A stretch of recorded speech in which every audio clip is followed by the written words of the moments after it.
They ravaged the galaxy until a lone human battleship entered orbit. The stars looked different from this observation deck. Natalie Wright had visited this spot on the USS Defiant countless times during her 15 years of service, but tonight the familiar constellations seemed dim and distant. Perhaps it was the knowledge that several of those stars no longer existed, their planets consumed by the relentless Vorzek collective. Natalie pressed her palm against the cool glass. At 42, she had never expected to become the commander of Earth's last functioning battleship. The position had come at a terrible cost: the deaths of her superior officers during the Battle of Proxima Centauri just 3 weeks ago. "Commander?" A voice pulled her from her thoughts. "The Joint Chiefs are waiting in the comm room." She turned to see Lieutenant Greg Summers standing at attention. His young face looked tired, dark circles under his eyes betraying the fact that, like most of the crew, he hadn't slept properly in days. "Thank you, Lieutenant. I'll be right there." She straightened her uniform jacket and followed him through the curved corridors of the massive ship. The USS Defiant had been built in secret over the course of a decade, incorporating technology that humanity had developed through desperate innovation and reverse engineering of salvaged Vorzek components. At nearly 2 kilometers long, it represented the pinnacle of human engineering, and perhaps their last hope. In the communications room, 5 grim faces awaited on the large screen. The remaining military leaders of Earth looked like they had aged years in mere months. "Commander Wright," Admiral Peter Ross began without preamble, "Centauri Prime has fallen. Their defense fleet was destroyed 6 hours ago. We've lost contact with all ground forces." Natalie felt the news like a physical blow. The Centauri Alliance had been humanity's strongest ally, their combined fleets the backbone of resistance against the Vorzek. With them gone— "What are your orders, sir?"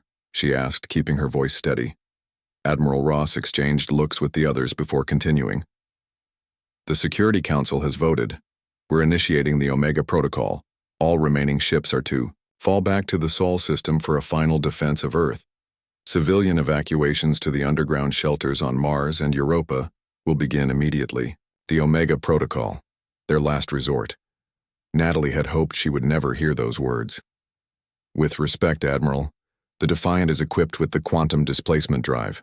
We have a chance to take the fight directly to them." General Maria Hernandez spoke up. "The QDD is untested in actual combat conditions, Commander. The risks are greater than the risk of extinction." Natalie interrupted, then quickly added, "Sorry, General. But we all know what happens next. The Vorzek will come for Earth just like they came for everyone else. Falling back didn't save the Arcturians, it didn't save the Centauri, it won't save us." A heavy silence fell over the room. "What are you proposing, Commander?" Admiral Ross finally asked. "Let me take the Defiant behind enemy lines.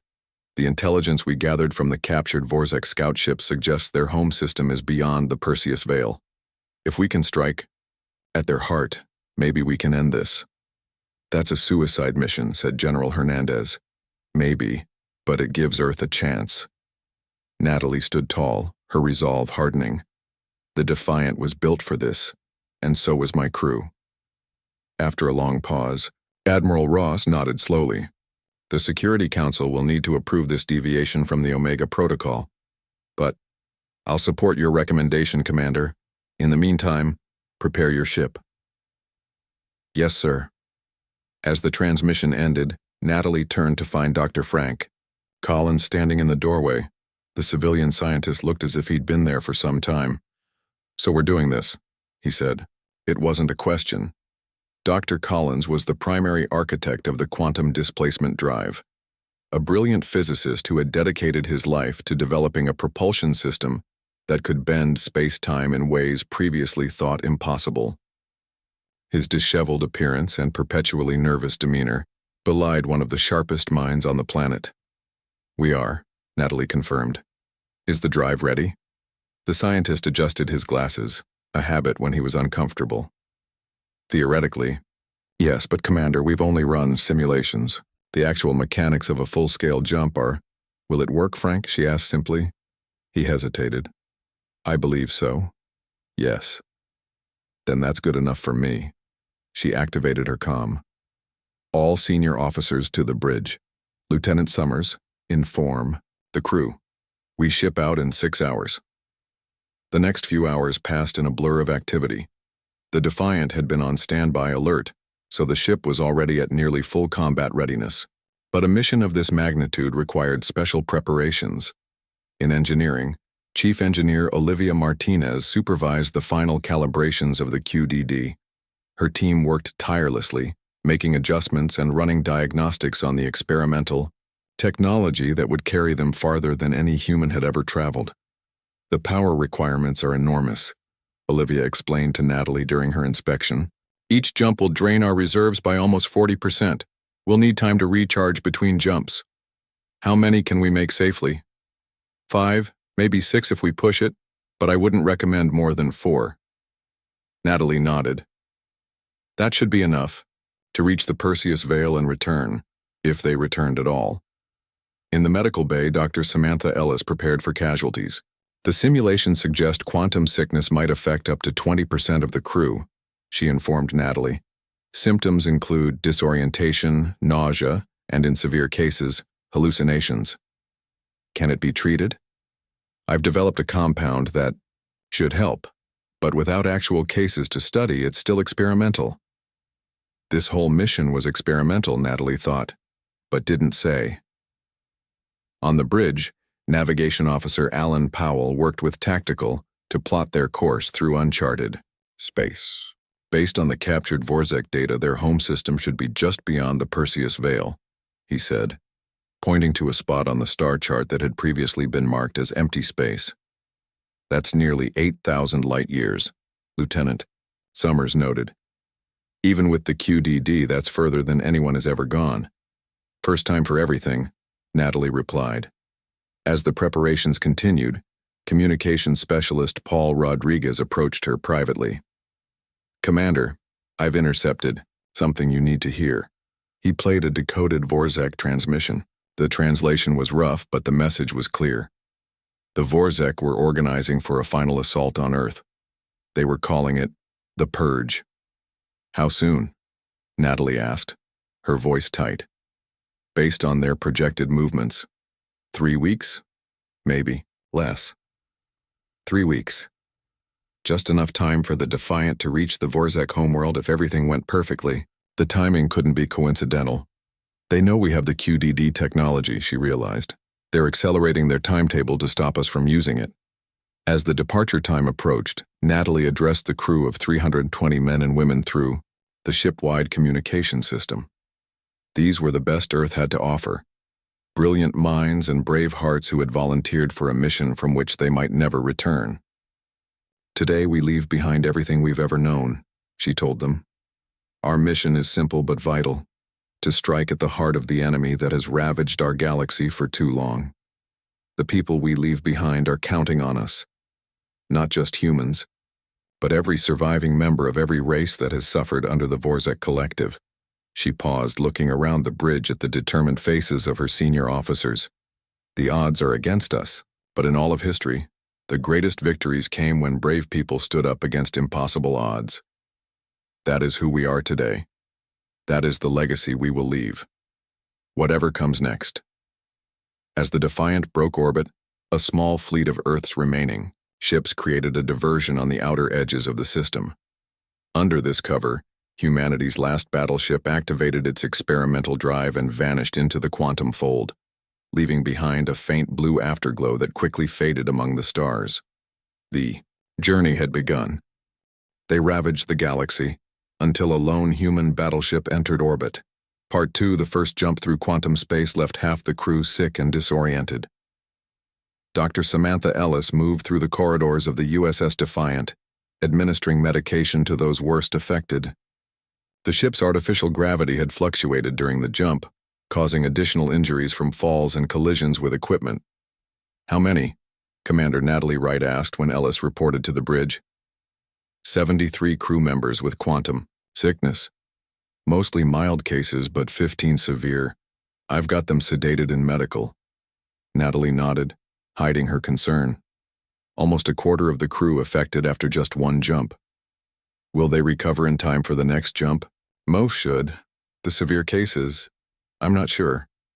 Natalie turned to Chief Engineer Olivia Martinez, who looked as if she hadn't slept in days. Status of the drive? Recharging. Power levels at 62% and climbing. We should be ready for the second jump in about 10 hours. Any damage? Olivia hesitated. Some minor stress fractures in the containment housing. Nothing critical yet, but each jump will put more strain on the system. Can it hold for 4 jumps total? It should, but I wouldn't guarantee a safe return trip if we push beyond that. Natalie absorbed this information silently. They had known the risks when they volunteered. Keep me updated. I want to know the moment we're ready for the next jump. As Olivia left, Navigation Officer Alan Powell approached with a star chart. Commander, I've been analyzing the data from our first jump. The good news is that we covered more distance than expected, almost 2,000 light years. The bad news is that we've detected increased Vorzek activity in this sector. He pointed to several blinking red dots on the chart. Scout ships, possibly. They seem to be searching for something. Us, Natalie said. They must have detected our quantum signature. That's my guess. If we stay here too long, they might pinpoint our location. Communications specialist Paul Rodriguez turned from his station. Commander, I'm picking up scattered transmissions between Vorzek vessels. They're definitely looking for us, but they seem confused about our exact position. Good. Let's keep it that way. Natalie studied the chart. Alan, plot our next jump to take us through this nebula. The radiation should help mask our signature. Yes, Commander. Lieutenant Greg Summers approached from the tactical station. Commander, weapons check complete. All systems operational, but we had some power fluctuations in the forward particle. Cannons during the jump. The team is working on stabilizing them. We need those cannons, Lieutenant. Understood. I've got our best people on it. As the hours passed, the crew settled into their routines, repairing systems and preparing for the next jump. In the observation lounge, Natalie found Dr. Frank Collins staring out at the unfamiliar stars. I never thought I'd live to see another galaxy, he said without turning. We're still in the Milky Way, Frank. Barely. We're farther from Earth than any human has ever been. He finally looked at her, his eyes showing both wonder and fear. Do you think we can really do this? Stop. The Vorzek? Natalie considered her answer carefully. Frank wasn't military. He needed honesty, not false confidence. I don't know, but I do know we're their first real surprise in this war. They never expected us to develop the QDD so quickly. That gives us an edge, a small one. Sometimes small edges are enough. She placed a hand on his shoulder. Get some rest. I need you sharp for the next jump. After Frank left, Natalie remained in the observation lounge, gathering her thoughts. The weight of command had never felt heavier. 320 lives depended on her decisions, not to mention the billions back on Earth. Security Chief Eric Campbell found her there an hour later. Perimeter sensors are quiet, Commander. No sign of pursuit yet. Eric was a former Marine, built like a mountain and about as talkative. His presence was reassuring, solid and dependable in a universe that seemed increasingly chaotic. Thank you, Chief. How's the crew holding up? Scared but focused. They trust you. Those 4 simple words carried enormous responsibility. Let's hope that trust is well placed. The intercom chimed. Bridge to Commander Wright. Go ahead. Drive power. At 90%, Commander. We're ready for the second jump on your order. On my way. She straightened her uniform and headed for the bridge, Chief Campbell falling in step beside her. The bridge hummed with tense energy as the crew prepared for the second quantum jump. Olivia's team in engineering reported all systems ready, though. Strain gauges showed increasing stress on the drive housing. All hands secure for quantum jump, Natalie ordered. Throughout the ship, crew members strapped into jump seats or secured loose equipment. In the medical bay, Dr. Ellis administered additional medication to those still suffering from the first jump. Course locked in, Alan reported. Jump will take us through the Cygnus Nebula and approximately 1,800 light-years closer to the Perseus. Fail. Weapons and shields on standby, Lieutenant Summers added. ready to activate immediately upon arrival. Natalie took her seat at the command station. Begin jump sequence. The massive engines of the Defiant powered up, channeling energy into the experimental quantum displacement drive. The lights dimmed momentarily as power was diverted. QDD at full charge, Olivia's voice came through the comm. Initiating quantum. Fold in 3, 2, 1. Reality seemed to stretch around them. The view through the bridge viewport twisted, stars smearing into ribbons of light. A high-pitched whine penetrated the hull as space-time itself bent to the will of human technology. Then, with a sensation like falling through an invisible floor, the ship dropped into quantum space. The transition was rougher than the first jump. Warning alarms blared as the ship shuddered violently. "Status!" Natalie shouted over the noise. "Containment field fluctuating," Olivia responded, her voice strained. "Compensating." For several terrifying seconds, the Defiant seemed to be tearing itself apart. Then gradually the shaking subsided. "Containment restored," Olivia reported, relief evident in her voice. "We're stable." Before Natalie could respond, the ship jerked again, and suddenly they were back in normal space. The abrupt transition threw several crew members from their stations. "Report," Natalie demanded, pulling herself back into her seat. "We've exited quantum space prematurely," Alan said, checking his instruments. "We're approximately 1,200 light-years from our last position, short of our target."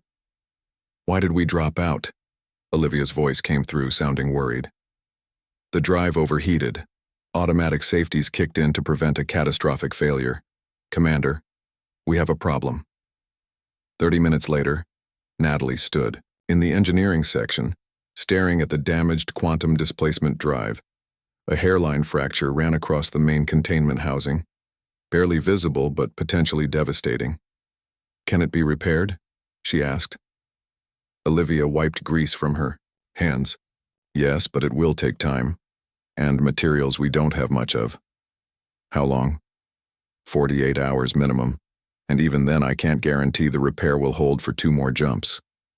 Natalie processed this setback. 2 days sitting in unknown space, with Vorzek forces potentially searching for them. "Do what you can. Pull resources from non-essential systems if necessary." As she turned to leave, Paul's voice came urgently through her comm. "Commander, to the bridge immediately.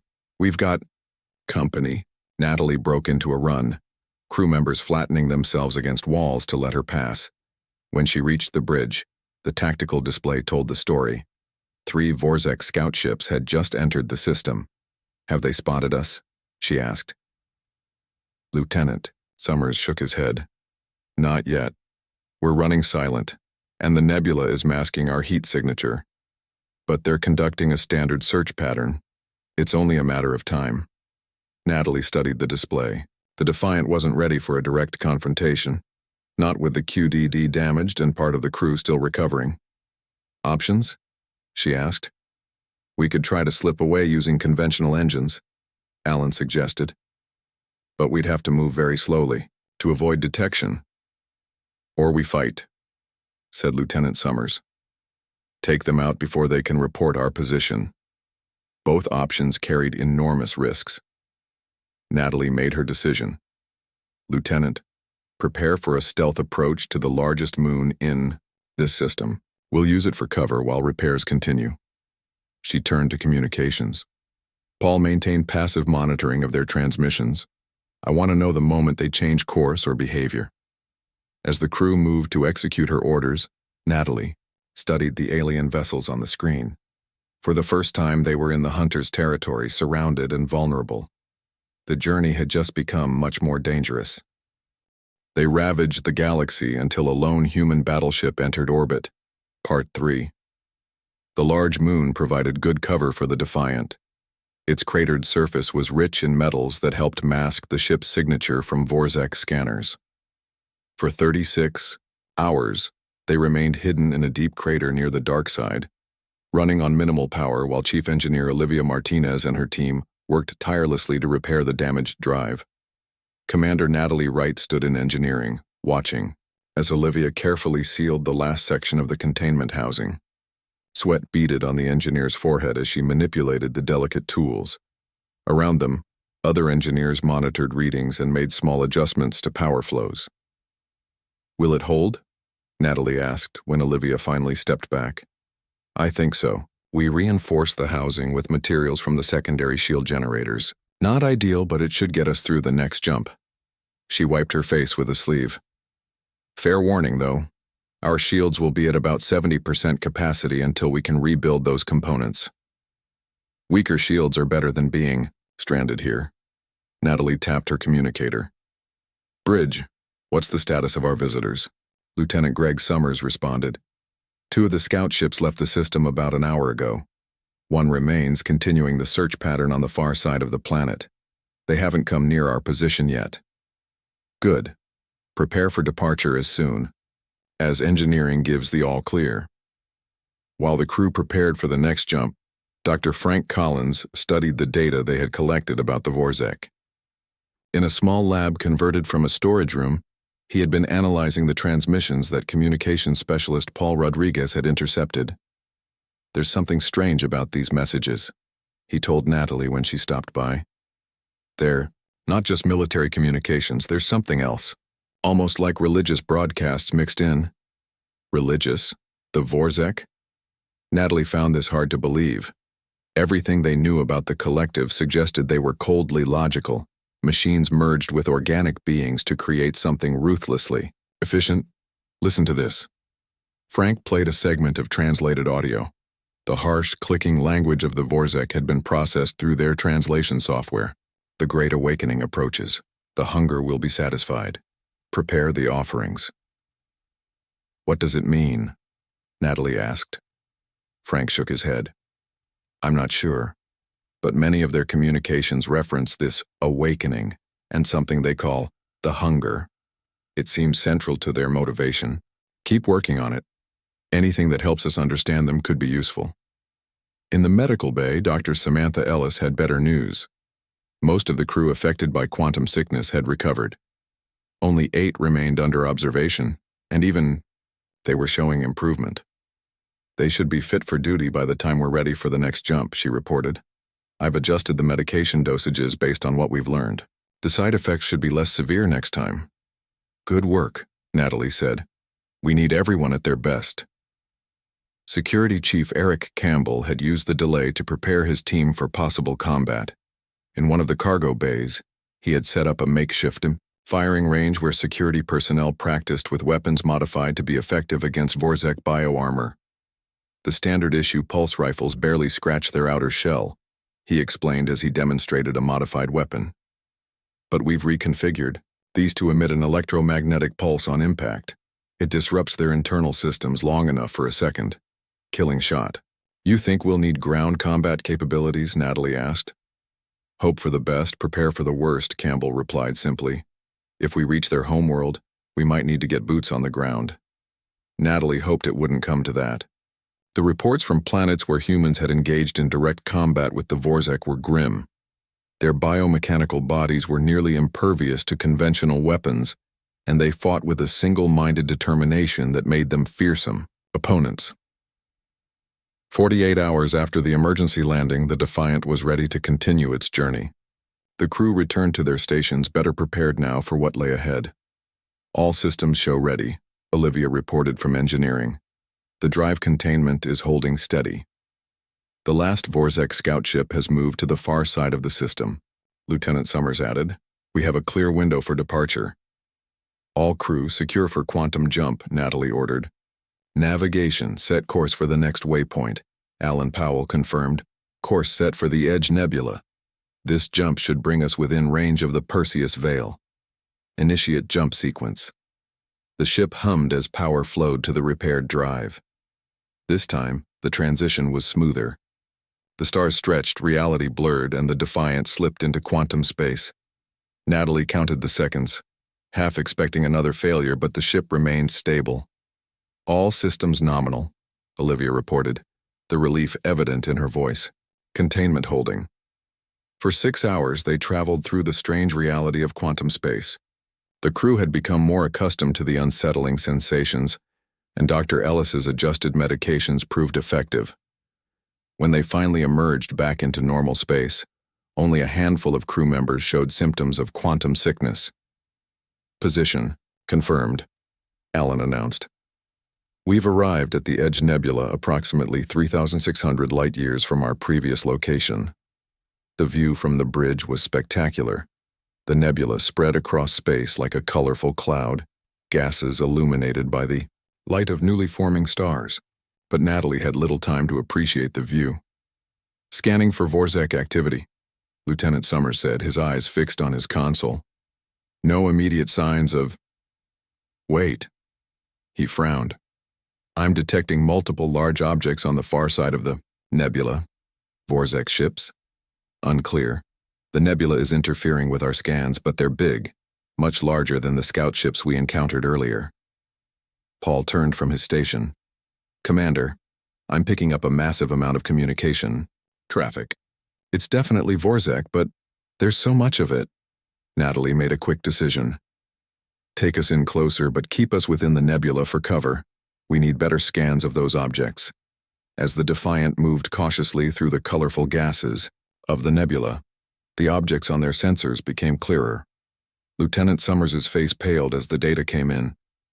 Commander, we're detecting at least 30 Vorzak capital ships and over 100 smaller vessels. It's an entire fleet. The bridge fell silent. The Defiant was a powerful ship, but against such numbers, it would be destroyed in minutes. Are they moving this way? Natalie asked. No. They appear to be in a holding pattern, almost like they're waiting for something. Frank Collins, who had come to the bridge to report his findings, looked at the sensor display with growing excitement. This could be it, he said. The gathering mentioned in their transmissions. Commander, Paul called urgently. I'm intercepting high-priority communications. Based on the translation, they're discussing the final phase of preparation and the journey to the sacred place. Natalie studied the tactical display. If this is their gathering point before a major operation, their homeworld might be nearby.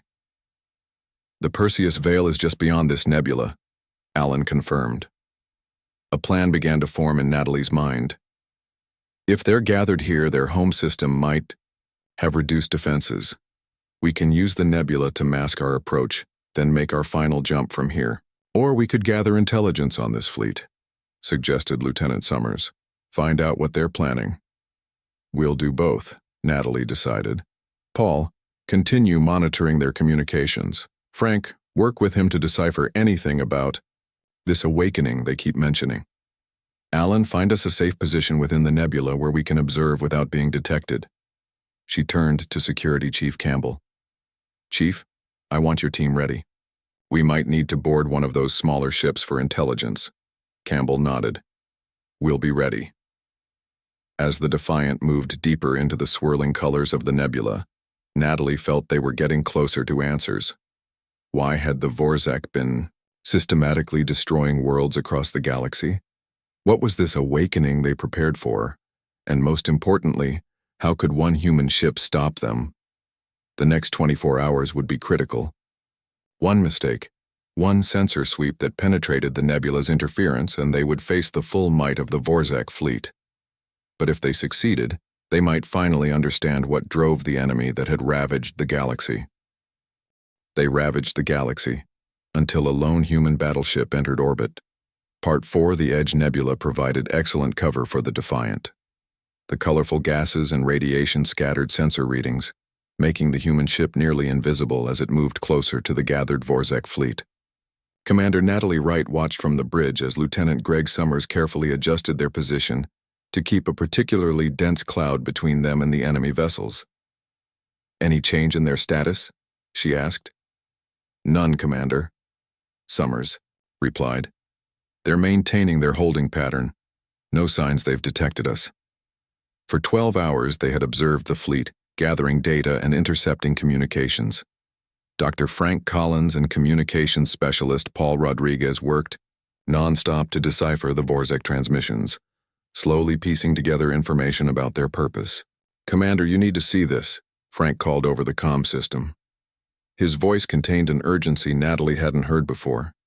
She found Frank and Paul in the communications lab, surrounded by displays showing translated Vorzek text and diagrams they had extracted from the intercepted data. "We've figured it out," Frank said without preamble. "Why they've been attacking worlds across the galaxy. Why they strip planets of resources. Everything." Paul nodded. "It's not just conquest or expansion. It's worship." "Explain," Natalie said, looking at the strange symbols on the screens. Frank pointed to a diagram showing what appeared to be a star system. "The Vorzek believe they are the chosen servants of an ancient entity they call the World Eater. Their entire civilization is built around awakening and feeding this being." "The World Eater?" Natalie repeated. "Based on what we've translated, it's some kind of massive cosmic parasite that consumes the energy of planets. The Vorzek discovered it in dormant form centuries ago and built their religion around it." Paul brought up another display. "This is a translation of what seems to be part of their sacred text. When the hunger awakens, death itself will bow. Those who have fed the hunger will be granted dominion over the end of all things." Natalie studied the information with growing dread. "They believe this entity will give them power over death?" "Immortality, essentially," Frank confirmed. "They've been harvesting resources from planets throughout the galaxy to fuel some kind of massive awakening ceremony. And this fleet we've found? They're gathering for the final phase. From what we can tell, the ceremony is nearly ready. They're just waiting for the last shipments of offerings." "Offerings?" Natalie felt a chill. "What kind of offerings?" Frank and Paul exchanged uncomfortable looks. "That's where it gets worse," Paul said. "They don't just harvest materials from the planets they conquer. They also take living beings." He showed her another translated passage. "The consciousness of the worthy will feed the hunger and echo within its glory for eternity." "They're not just killing people," Frank explained. "They're somehow harvesting consciousness, life energy, souls, if you want to call it that." The implications were staggering. Natalie had always assumed the Vorzek were driven by cold logic, the typical expansion of a powerful species. This was something else entirely. Fanaticism on a galactic scale. "Where is this World Eater?" Frank pointed to another diagram. "Their home system. Specifically, their fourth planet. That's where they're preparing the awakening ceremony." Natalie's mind raced with the new information. "So the fleet is waiting here until the ceremony is ready? Then they'll all return to witness it?" "That's our best guess," Paul said. "And based on the communications we've intercepted, they're expecting the final preparations to be complete. Very soon." "How soon?" "Within 24 hours. Natalie straightened up. "Then we need to move now. If we can reach their home system before the fleet returns, we might have a chance to stop this ceremony." She returned to the bridge and called a meeting of the senior officers. Once everyone had gathered, she explained what they had learned. "So we're not just fighting an alien invasion," Security Chief Eric Campbell said when she finished. "We're fighting a cult. A cult with the firepower to destroy worlds," Lieutenant Summers added grimly. Navigation Officer Alan Powell brought up a star chart. "I've analyzed the data from our scans and the Vorzek communications. Their home system appears to be just beyond the Perseus Veil, about one more quantum jump from our current position." "Can the drive handle another jump?" Natalie asked Chief Engineer Olivia Martinez. Olivia nodded, though she looked concerned. "The repairs are holding, but I can't guarantee a return jump. We might be committing to a one-way trip." A heavy silence fell over the group. They had always known this mission might be suicide, but having it confirmed made it real. "If we don't stop this ceremony, there might not be anything to return to anyway," Natalie said finally. "Prepare the ship for the final jump." As the officers dispersed to their stations, Intelligence Officer Kelly Barnes approached Natalie privately. Barnes was a quiet woman who rarely spoke in group settings, but her analytical skills were unmatched. "Commander, I've been studying the patterns of their fleet movements and communications. There's something you should know." "What is it?" Barnes showed her a data pad. The timing isn't coincidental. Based on my analysis, the Vorzek accelerated their attacks on human worlds after we captured their scout ship, the one that gave us the information to develop the QDD. They knew we might develop the technology to reach them, Natalie realized. Exactly. They're rushing the ceremony because they fear we might interrupt it. That's why they launched the final attack on Earth now, even though many of their ships are gathered here. This added another layer of urgency to their mission. The Vorzek weren't just planning some religious ceremony. They were racing to complete it before humanity could stop them. Preparations for the final jump took 6 hours. Dr. Samantha Ellis distributed improved anti-sickness medication to all crew members. Chief Engineer Martinez made final adjustments to the quantum displacement drive. Security Chief Campbell readied his team for possible ground combat. All systems ready, Lieutenant Summers reported, as Natalie took her place on the bridge. The nebula will mask our quantum signature when we initiate the jump. Any change in the Vorzek fleet? None. They're still in holding pattern. Natalie took a deep breath. All hands, secure for quantum jump. This is what we came for, people. No matter what happens next, remember that we're fighting for everyone the Vorzek have harmed, human and non-human alike. She nodded to Alan. Set course for the Vorzek home system. Course plotted and locked in, Commander. Initiate jump sequence. The familiar hum of the drive filled the ship as power built for the quantum fold.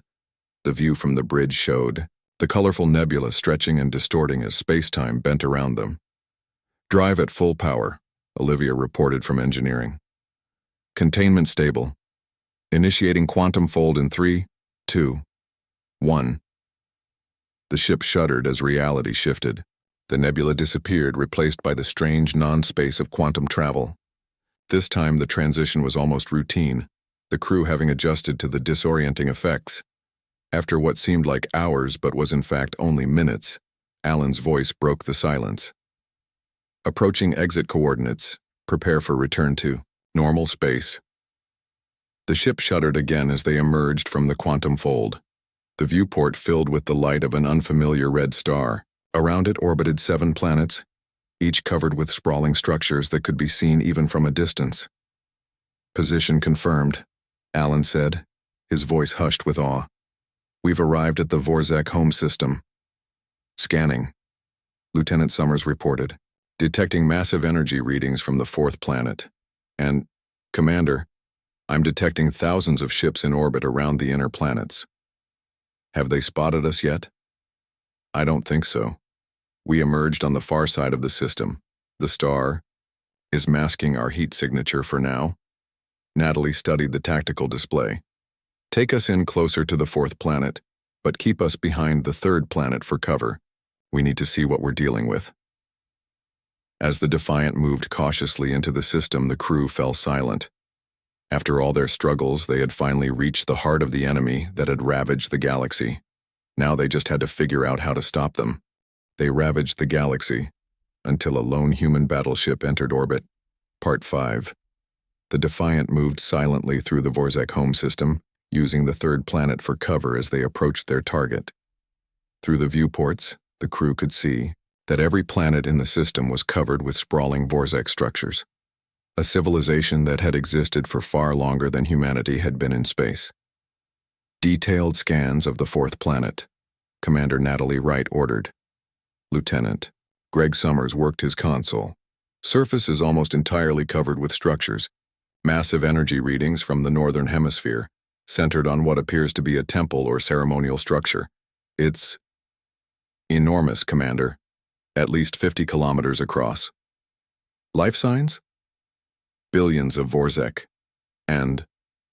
He paused, frowning at his readings. There's something else. In the central structure, I'm detecting approximately 30,000 non-Vorzek life forms. Dr. Frank Collins looked up sharply. The offerings. Prisoners, Natalie corrected grimly. From all the worlds they've conquered. Communications specialist Paul Rodriguez turned from his station. Commander, I'm picking up a massive surge in communications traffic. Based on translation patterns, it appears the ceremony is about to begin. And the fleet we observed at the nebula? They've just received orders to return. They'll be here within hours.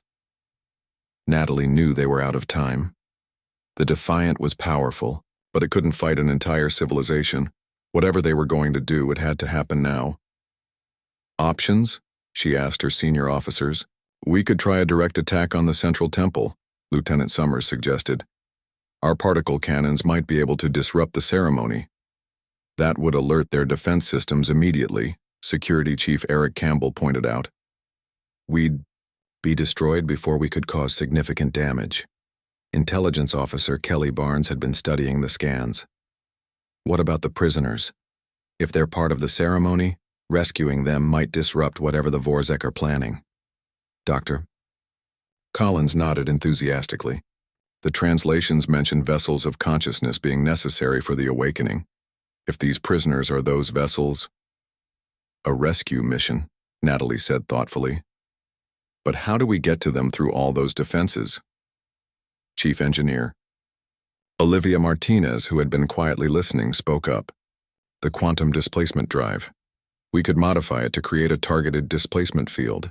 Instead of moving the whole ship, we create a corridor directly to the central temple. Is that possible? Theoretically. We'd need to divert all power to the drive, including life support. We'd have maybe 30 minutes of air. And, she hesitated, it would burn out the drive completely. No chance of return. The bridge fell silent as the implications sank in. Even if they succeeded, they would be stranded in the heart of enemy territory. Natalie made her decision. Begin the modifications. Chief Campbell, prepare a rescue team. Lieutenant Summers, I want a targeting solution on their defense systems. If we're going to be stranded here, we might as well cause as much damage as possible. As the crew rushed to prepare, Natalie pulled Dr. Samantha Ellis aside. Doctor, the prisoners will likely need medical attention. Prepare your team. Already on it, Ellis assured her. Though with 30,000 potential patients and limited supplies, do what you can. The next hour passed in a blur of activity. Engineering teams reconfigured the quantum displacement drive, while Campbell's security team geared up for combat. Throughout the ship, crew members recorded final messages for family members back on Earth, knowing they might never return home. Drive modifications complete, Olivia reported finally. We can create a displacement corridor directly to the central chamber of the temple. It will last for approximately 3 minutes, enough time for a team to get in and hopefully back out with some of the prisoners. Some? Natalie asked. We can't transport 30,000 people in 3 minutes, Commander. We'll be lucky to get a few hundred. Another difficult decision. Natalie turned to Kelly. Which prisoners would be most important to the ceremony? Would there be key individuals the Vorzek need more than others? Kelly studied the data they had gathered. Based on the energy readings, there appears to be a central chamber with about 200 life forms. They show different readings than the others, stronger vital signs. They might be the primary vessels for this awakening. Then that's our target. Natalie addressed the rescue team, now assembled in the shuttle bay where the modified drive components had been installed. Your mission is to reach that central chamber, free as many prisoners as possible, and return to this point for extraction. Security Chief Campbell, fully armored and armed with modified weapons, nodded. We'll get it done, Commander. Meanwhile, Natalie continued, addressing Lieutenant Summers via comm. Once the rescue team is deployed, target the temple's power sources and fire at will. Let's give them as much cover as possible. Understood, Commander. With final preparations complete, Natalie joined the rescue team in the shuttle bay. As the ship's commander, she should stay on the bridge, but something told her she needed to see this through personally. Commander? Campbell questioned when she appeared in combat gear. I'm coming with you, Chief. Lieutenant Summers has the bridge. No one argued. They all understood the stakes. Displacement corridor activating in 30 seconds, Olivia announced, over the comm. All non-essential systems powering down now. The lights dimmed as power was diverted to the modified drive. The security team, 20 strong including Natalie, formed up around the designated transport area. 10 seconds, Olivia counted down. 5, 4, 3, 2, 1. A blinding light filled the shuttle bay as the quantum field established itself. Where empty space had been moments before, a shimmering corridor now appeared, showing a glimpse of a vast chamber filled with strange technology. "Go," Campbell ordered, and the team rushed forward into the corridor. The transition was disorienting. One moment they were on the Defiant, the next standing in an enormous chamber with a high domed ceiling. Strange pulsing lights ran along crystalline structures that converged in the center of the room. And there, suspended in glowing energy fields, hung rows of translucent pods. "The prisoners," Natalie breathed. Inside each pod was a humanoid figure, some human, others clearly from different species. Their eyes were open but unseeing, their bodies rigid. "They're still alive," Dr. Ellis confirmed, quickly scanning the nearest pod. "But they're in some kind of stasis." Before they could move toward the pods, a harsh alarm sounded. Doors at the far end of the chamber slid open, and armored Vorzek guards poured in. "Defensive positions," Campbell shouted as the team scattered, taking cover behind the chamber's strange equipment. The battle was brief but intense. The Vorzek guards, though powerful in their biomechanical armor, were clearly surprised by the sudden appearance of humans in their most sacred temple. The security team's modified weapons proved effective, disrupting the Vorzek systems with electromagnetic pulses before finishing them with focused energy bursts. As the last guard fell, Ellis rushed to the control panels near the pods. "I think I can deactivate the stasis fields, but there are hundreds of them." "Start with these nearest the center," Natalie ordered. "According to our intel, they're the primary focus of the ceremony." Outside, they could hear the Defiant's weapons firing. The temple shuddered as particle beams struck its power systems. Ellis worked quickly, deciphering the alien controls. One by one, the stasis pods deactivated, their occupants slumping forward as consciousness returned.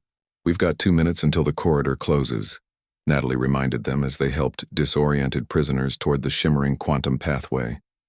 They had freed perhaps 50 people when a massive tremor shook the chamber.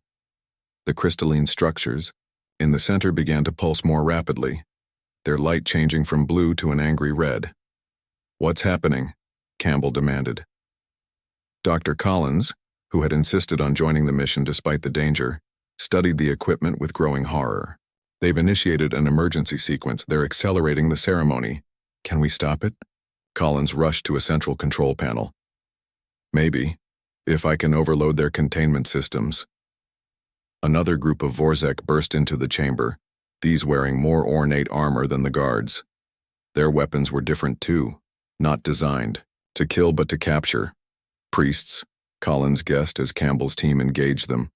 1 minute to corridor closure," came Olivia's voice through their comms. "The Defiant is taking heavy fire from planetary defenses."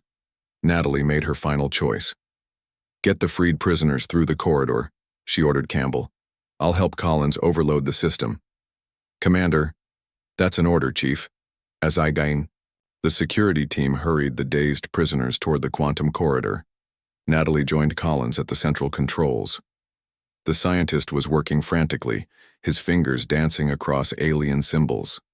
"If I can redirect the energy flow back into these crystals," he explained breathlessly, "it should create a cascade failure in their entire system." "Will it stop the ceremony?" "It'll do more than that. It'll destroy this entire temple complex." This implications were clear. They wouldn't be making it back to the corridor. 30 seconds to closure, Olivia's voice warned. "Go, Frank," Natalie told Collins. "I can finish this." Collins hesitated only briefly before nodding. "Reverse the flow,"